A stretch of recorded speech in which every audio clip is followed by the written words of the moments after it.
ونصلي ونسلم على رسوله الكريم اما بعد۔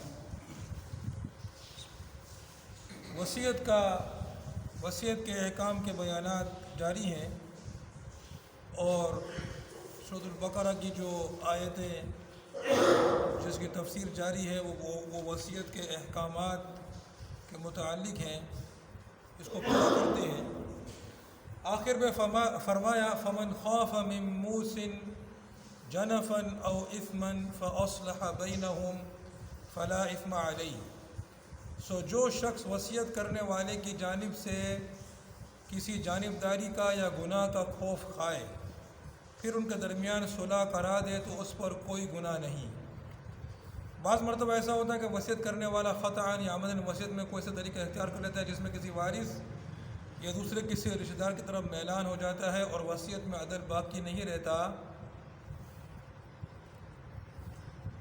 اگر ایسی کوئی صورت ہو جائے اور کسی کو معلوم ہو جائے کہ ایسی وصیت کی ہے یا ایسی وصیت کرنے کا ارادہ کیا ہے، اور وہ بیچ میں پڑھ کر وصیت کرنے والا اور جس کے لیے وصیت کی جائے کے درمیان اصلاح کرا دے اور ان کو صحیح طریقہ بتا دے جو شرعاً درست ہو، یا صاحب اقتدار اس کو بدل دے تو اس کو بدلنے میں کوئی گناہ نہیں۔ جو شخص ایسا کرے گا اللہ تعالیٰ فرمائے گا یہ وہ تبدیل نہیں جس کی مذمت فمن بدلہ میں کی گئی ہے۔ جو وصیت عادلانہ نہ ہو اس کی کئی صورتیں مفسرین نے لکھی ہیں، اس میں سے ایک یہ ہے کہ دور کے رشتہ داروں کے لیے وصیت کر دے اور قریب کے رشتہ داروں کو چھوڑ دے، اور ایک صورت یہ ہے کہ چونکہ بیٹوں کے ہوتے ہوئے پوتوں کو میراث نہیں مل سکتی اور کسی ایک بیٹے کو زیادہ مال پہنچانا چاہتا ہے تو پوتوں کے غیر وارث ہونے کا بہانہ بنا کر پوتوں کے لیے وصیت کر دے تاکہ ان پوتوں کے باپ کو مال زیادہ پہنچ جائے، اور ایک صورت یہ کہ کل مال کی وصیت کر دے یا تہائی مال سے زیادہ کی وصیت کر دے۔ جو شخص بھی اس قسم کی وصیت پر واقف ہو کر صحیح طریقہ بتائے گا اور راہ صحیح پر ڈالے گا اس کو تبدیل وصیت کا گناہ نہ ہوگا۔ بعض لوگ بیٹیوں کو میراث سے محروم کرنے کے لیے زندگی ہی میں بیٹوں کے نام یا کسی ایک بیٹے کے نام جائیداد کر دیتے ہیں تاکہ دوسری اولاد محروم ہو جائے، اور بھی طرح طرح کی غیر شرعی وصیتیں کر جاتے ہیں جس سے گنہگار ہوتے ہیں۔ وارث کو میراث سے محروم کرنے کے لیے کسی کو مال ہبہ کر دینا جائز نہیں ہے۔ حضرت ابو ہریرہ رضی اللہ تعالی عنہ سے روایت ہے کہ رسول اللہ صلی اللہ علیہ وسلم نے ارشاد فرمایا بلا شبہ کوئی مرد اور کوئی عورت 60 سال تک اللہ تعالیٰ کی فرمانبرداری میں لگے رہے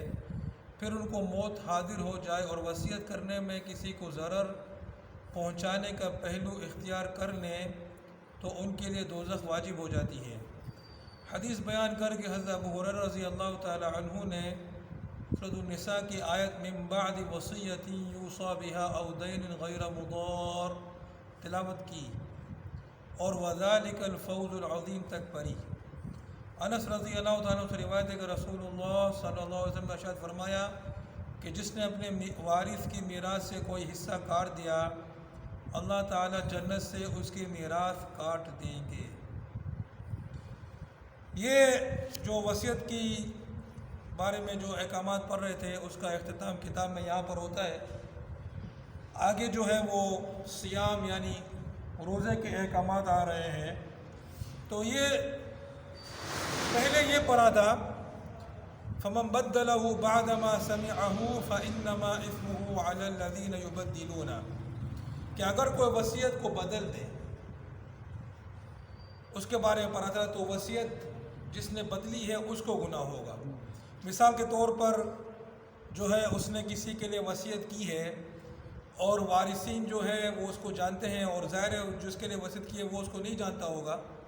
تو وارثین جو ہے وہ چھپا لیتے ہیں کہ بھائی کسی کے لیے وصیت نہیں کی تاکہ جو ہے پورا مال ہم پر ہی تقسیم ہو جائے۔ وصیت جو ہے وہ تہائی مال تک جاری ہوتی ہے، اور جب کوئی وصیت نہیں ہوگی تو پورا مال وارثوں میں قرضے کے بعد تقسیم ہوگا۔ یا پھر یہ کہ اس پر کوئی زکوٰۃ باقی تھی، اس نے زکوٰۃ کی وصیت کی کہ زکوٰۃ ادا کر دینا میری، وارثوں نے وہ چھپا دیا، تو یہ ان ساری چیزوں میں جو ہے وہ بدلنے والے کو گناہ ہوگا۔ لیکن اگر وصیت کرنے والا ایسی وصیت کرتا ہے جس میں جانبداری ہو یا گناہ ہو، اور تو پھر جو ہے اس کے درمیان اگر صلح کر دیتا ہے کوئی کہ، اور پھر یہ صلح جو ہے بظاہر اس کی موت سے پہلے ہی ہوگی کہ وہ وصیت کر رہا ہے اپنے جو ہے وہ بیماری میں یا جب اس کی موت کی حالت ہے، تو اس وقت اگر کوئی بتا دے کہ بھائی تم اس طرح جو کر رہے ہو یہ صحیح نہیں ہے، اس طرح نہیں کرو، تو اس طرح جو ہے وہ کرنا چاہیے۔ اگر کوئی دیکھے کہ وصیت کرنے والا جانبداری کر رہا ہے، اور اس میں اس کی کچھ مثالیں بیان کی کہ جو ہے قریب کے رشتہ داروں کو چھوڑ کر دور کے، قریب کے رشتہ دار ہوں جو وارث نہ ہوں، اور دور کے رشتہ دار ہوں جو کہ وارث نہ ہو، تو قریب کو چھوڑ کر دور کے لیے وصیت کر رہا ہو تو اس کو نصیحت کرے کہ بھائی قریب والوں کے لیے کرو۔ جو وارث ہوتے ہیں ان کو تو ظاہر میراث ان کے لیے تو وصیت ہوتی نہیں ہے، یہ پہلے ہم نے بیان کر دیا تھا، اللہ ہے کہ تمام جو وارث ہیں وہ راضی ہو جائیں۔ یا پھر یہ کہ وہ چاہتا ہے کہ کسی بیٹے کو زیادہ مل جائے، تو بیٹے کے ہوتے ہوئے انہوں نے ایک دوسری مثال دی ہے کہ بیٹوں کے ہوتے ہوئے پوتوں کو میراث نہیں ملتی، تو پوتے کو میراث نہیں ملے گی تو وہ کسی پوتے کے نام وصیت کر جائے تاکہ اس بیٹے کے گھر میں جو ہے وہ جس کا وہ پوتا بیٹا ہے زیادہ مال چلا جائے۔ تو اس قسم کی اگر جانبداری وہ کرتا ہے تو پھر لوگوں کو اسے سمجھانا چاہیے کہ اس قسم کی حرکتیں نہیں کرو۔ یا پھر یہ کہ تہائی مال سے زیادہ کی وصیت کرے، جو تہائی مال کی زیادہ کی وصیت کرے تو وہ تو پھر نافذ ہوگی ہی نہیں، وہ تو پھر صرف تہائی مال تک نافذ ہوگی، اس سے آگے تو پھر وہ نافذ نہیں ہوگی۔ اچھا، دوسری بات یہ کہ بیٹیوں کو میراث سے محروم کرنا، تو یہ تو معاشرے کے اندر بہت زیادہ ہے کہ بیٹیوں کو میراث سے محروم کر دیتے ہیں۔ ایک تو یہ صورتحال ہوتی ہے کہ آدمی مر جاتا ہے اور جو ہے جو بیٹے ہوتے ہیں وہی جائیداد کو اپنے آپ میں تقسیم کر دیتے ہیں۔ بہت دفعہ ایسا ہوتا ہے کہ بیٹیوں کو پتہ ہوتا ہے کہ ہمیں ملے گا تو بہرحال نہیں، تو وہ کہتی ہیں کہ ہم معاف کرتی ہیں، سمجھے نا؟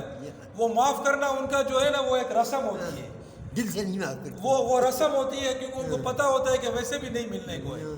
ویسے بھی دیں گے تو نہیں، دل سے کوئی معاف نہیں، سمجھے نا؟ وہ بولتی ہے معاف کرتی ہے۔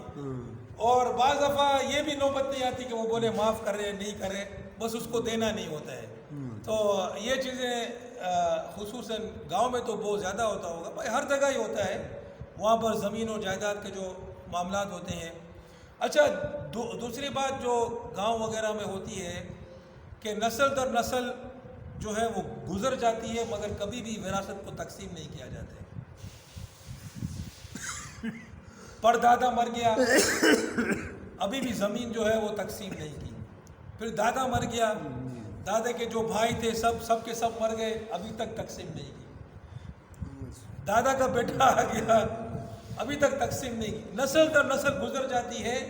لیکن وہ زمین جو ہے وہ ایسی ہی پڑی رہتی ہے، اور بولتے ہیں کہ یہ مشترکہ زمین ہے، تو ظاہر ہے پھر اس طرح جو ہے وہ ظلم و زیادتی ہوتی ہے۔ شاملات کہتے ہیں، سمجھے نا؟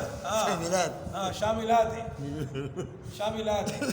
تو اس طرح ظاہر ہے شاملات کہو یا مشترکہ کہو، جو بھی کہو، تو ظاہر ہے اس طرح جو ہے وہ ظلم و زیادتی ہوتی ہے کہ لوگوں کو اپنا حصہ نصیب نہیں ہوتا ہے، اور وہ بھی مر جاتے ہیں، وہ بھی مر جاتے ہیں، اور ان کے بچے آ جاتے ہیں، پھر وہ بھی مر جاتے ہیں، اور جو ہے وہ اس میں رسم و رواج کا اور جو عرف ہوتا ہے گاؤں کا، اس کا بڑا عمل دخل ہوتا ہے۔ بہرحال جو بھی ہو، بہت سے لوگ کیا گاؤں میں تو عموماً ایسا ہی ہے کہ وہ زمین و جائیداد کو بیچتے نہیں ہیں، حالانکہ خود ایک دم قسم پرسی کی حالت میں آ جائیں گے کہ ایک دم قسم پرسی کی حالت ہوگی، لوگوں سے مانگیں گے پیسے کہ ہماری مدد کر دو، زکوٰۃ بھی لے لیں گے بتائے بغیر کہ بھائی ہماری جو اتنی زمینیں ہیں، حالانکہ وہ زکوٰۃ کے مستحق ہی نہیں ہے، صدقہ خیرات بھی لے لیں گے، مگر اپنی زمین کو بیچ کر اپنے حالت کو بھی بہتر نہیں بنائیں گے، اور بولیں گے کہ بھائی کہ ہاں زمین بیچنا جو ہے وہ ہمارے گاؤں کے رسم و رواج کے خلاف ہے، کہ ہم بیچیں گے تو لوگ جو ہے وہ باتیں کریں گے، اور یہ ساری باتیں جو ہیں اب وہ زمین تقسیم ہی نہیں ہوئی ہے اور تقسیم در تقسیم ہی نہیں ہوئی ہے، کسی کو کسی کا حصہ ہی نہیں ملا ہے، تو ظاہر ہے یہ بالکل اسلام کے خلاف ہے۔ اور جیسا کہ یہاں ارشاد فرمایا حدیث ہے جس کو مسند احمد میں نقل کیا ہے کہ کوئی مرد کوئی عورت 60 سال تک اللہ کی فرما برداری میں لگا رہے، پھر ان کو موت حاضر ہو جائے اور وصیت کرنے میں کسی کو ضرر پہنچانے کا پہلو اختیار کر لے تو ان کے لیے دوزخ واجب ہو جاتی ہے۔ تو جب وصیت کرنے میں اگر کسی کو نقصان پہنچائے گا تو پھر جو حصے اللہ نے اپنی طرف سے مقرر کیے ہوئے ہیں اس کو اگر وہ نہیں کرے گا، کیونکہ وراثت کے جو حصے ہیں وہ تو اللہ نے مقرر کر کے رکھے ہیں، اس میں تو کسی وصیت کا عمل دخل ہی نہیں ہے، ٹھیک ہے، اور بڑے قرآن میں تفصیل کے ساتھ بیان ہوئے ہیں، اس کو آدمی نافذ نہیں کرے گا تو پھر اس کے لیے دوزخ ہوگی۔ تو یہ جو ہے اچھا پھر یہ تو بات ہوئی مطلقاً بات ہوئی، چاہے آدمی ہو مرد ہو یا عورت ہو، اور جہاں تک عورتوں کا تعلق ہے تو اس کو تو کہتے ہیں کہ بھائی اس کو تو جیسے یہ کسی اور کے خاندان میں چلی گئی تو اس کو تو دینا ہی نہیں ہے، تو دینا ہی نہیں ہے یا نہیں دینا جو ہے وہ آدمی دنیا میں کر سکتا ہے، اللہ پاک نے دارالامتحان بنایا ہے، کل قیامت کے دن ایک ایک چیز کا حساب دینا پڑے گا، ایک ایک چیز کا حساب دینا پڑے گا۔ تو یہ دنیا کی مچھر کے پر کے برابر ہی پوری دنیا نہیں ہے، تو چھوٹی سی زمین یا چھوٹی سی جائیداد یا چھوٹا سا گھر پوری دنیا کے مقابلے جب پوری دنیا مل کر مچھر کے پر کے برابر نہیں ہے تو پھر وہ چھوٹا سا گھر کیا حیثیت رکھتا ہے، یا 10 لاکھ روپے یا 50 لاکھ روپے کیا ہے، کچھ بھی نہیں ہے۔ آدمی جو اپنی بہن کا حصہ اپنی بہن کو دے دے، اپنے بھائی کا اپنے بھائی کو دے دے، جو جس کا حصہ ہے وہ دے، جو بیوی کا حصہ ہے اس کو دے، ماں کا ماں باپ کو جو بنتا ہے، آدمی جا کر کسی مدرسے میں جا کر کسی عالم کے پاس جا کر مفتی کے پاس جا کر جو بولے ہماری وراثت کو تقسیم کر دو، اور اس کو تقسیم کر دیں اور اپنی جو ہے بری ذمہ ہو جائے اللہ کے یہاں، اور جو وصیت کی ہے اس کو بھی برابر جو ہے وہ نافذ کر دیں۔ تو یہ جس نے اپنے وارث کی میراث سے کوئی حصہ کاٹ دیا اللہ تعالیٰ جنت سے اس کی میراث کاٹ دیں گے، یہ سنن ابن ماجہ کی حدیث ہے۔ تو ان چیزوں کا بہت خیال کرنا بہت ضروری ہے، یہ معاملات جو ہیں وہ اسلام کا بہت بڑا حصہ ہے اور اس پر جو ہے وہ لوگ توجہ نہیں دیتے ہیں۔ اللہ پاک جو ہے وہ سمجھنے کی اور عمل کرنے کی توفیق عطا فرمائے۔ وآخر دعوانا